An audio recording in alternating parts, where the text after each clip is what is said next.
लोक विचारतात काय करतेस, पण त्यांना त्या गोष्टीचा काही फरक पडत नाही. ते फक्त अवकात मोजायला आलेले असतात.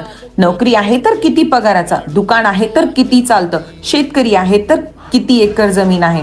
आणि जर त्यांच्या स्टँडर्डवर आपण कमी पडलो तर लगेच बोलतात काही नाही, सगळं ठीक होईल. हीच आहे मिडल क्लास माइंडसेटची रियालिटी. आपली लाईफ कंपॅरिझन बनून जाते. मी सुद्धा त्याच ट्रॅपमध्ये होते, आपली व्हॅल्यू सिद्ध करण्यामध्ये बिझी. बट देन एक दिवस डिसिजन घेतला, विचार बदलायचा आणि जगाला रिझल्ट दाखवायचा.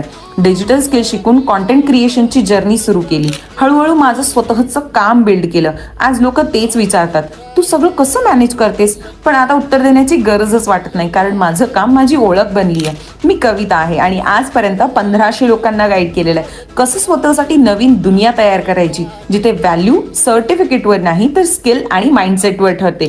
या रीलला माझ्या DM मध्ये शेअर करा आणि ताई मला गाईड कर असा मेसेज करा, मी तुम्हाला गाईड करेन.